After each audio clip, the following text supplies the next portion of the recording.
Hi everyone, welcome back to my YouTube channel. Today I'm going to be talking to you about how to wear red. Now, for a few of you, red might be a bit of a scary colour, but there's a red out there for everyone. There are a few reds in every single seasonal colour palette. For me, I know that in my experience, that before I had my colours done, I always found red a bit tricky to wear because I couldn't quite identify which red looked best on me, because I often found that the really bright pillar box reds were overwhelming on me. But it turns out if I want to have that equivalent and whilst having that effect of pillar box red, I need a cherry red. But my very best red is actually burgundy, which is from the summer palette. It's slightly darker than cherry. It's this one here. It's a very pinky, deep red, which also is in the winter palette. So it's a crossover colour. This looks more cherry in person than it does on camera, even compared to the swatch, which is weird. But I'm going to show you the different reds from the different palettes. Red is quite an extroverted colour. It's one of those colours, it's the only colour that travels the fastest to the person's eyes. It raises the blood pressure. It's also a very passionate colour. It can also signify danger as one of the negative emotional connotations. When it comes to passion, it's like the positive connotations are romance, passion, and you look very visible when you wear the right red. When you wear the wrong red, I know in my experience also, and other people's, if they have rosacea, I don't think I have rosacea, but I've noticed that whenever I wore the wrong reds, if they were too bright or they were too warm, they would make me look sallowed, and or they would make me look blotchy and a bit red. But in my summer reds, I look glowing. I look more even skin toned. So you'll find often, certainly very often, that when you wear the right reds, you will look more even and clear. Your skin will clear up and you won't have that problem with rosacea or having blotchiness on your face quite as much. I mean, makeup will help as well, but the right red will act as makeup already.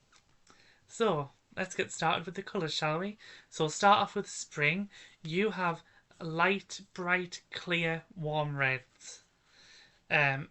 Terracotta is perhaps the most muted red, and it's the warmest red. So we've got terracotta, the top, which is like an orangey, bright red. Then you have geranium, which is the brightest orangey red, with a bit less warmth.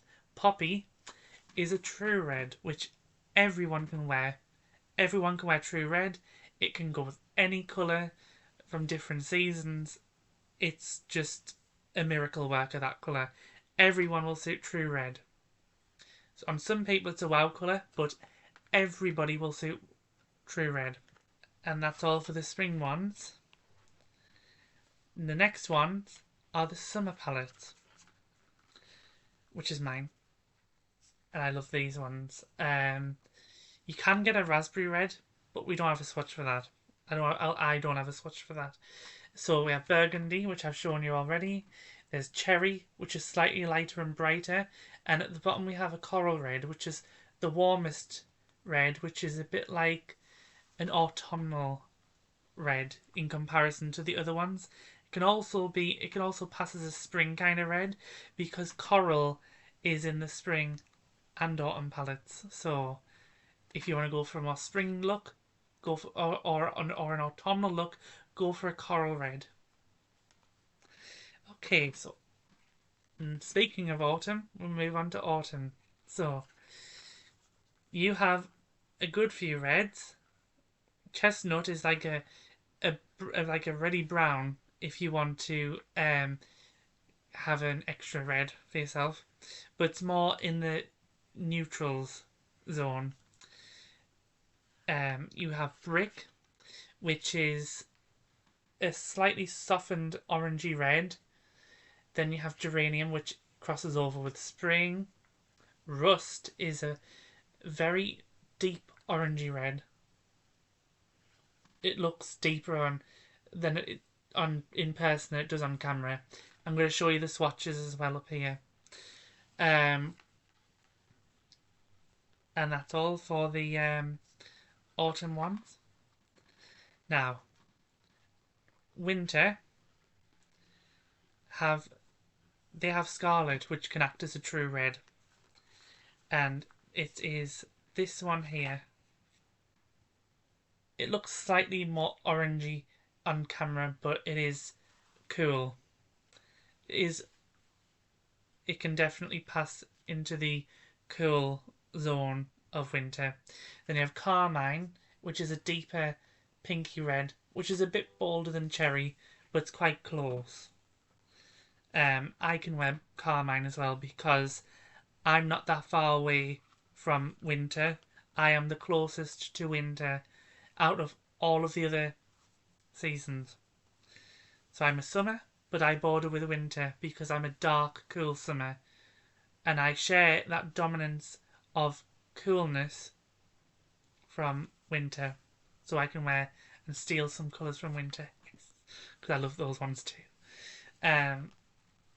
And that's all of the reds. You can also have what's called a pillar box red, which is a bit like, like these post boxes. You can use that as a red as well if you're a winter. I think some springs can get away with that as well. It's a very, very bright red. And on another note, points of red, which is a very important thing to talk about. If you are wearing mainly red, go for your red. When it comes to lipsticks, if you are wearing mainly red, like there's a lot more red than any other point of red, go for red. If you're wearing more pink, a higher percentage of pink, go for pink. Higher percentage of rust, go for rust. Higher percentage of coral, go for coral. Higher percentage of burgundy, go for burgundy. Higher percentage of plum pink, go for plum pink. And a higher percentage of rose pink, go for rose pink. But of course, not all seasons are going to suit all of those points of reds. For spring's points of reds, you have warm red, coral, and warm pink. For summers, we have rose pink, plum pink, and cool red. For autumns, you have warm red, coral, and rust. For winters, you have the cool reds, the cool pinks, which are cool bright pinks, and you also have burgundy. So thank you so much for watching, guys. I hope that this video has helped you. Please leave any respectful comments or questions down in the comment section below, including requests, video requests, and I will see you again in the next video. Take care. Bye.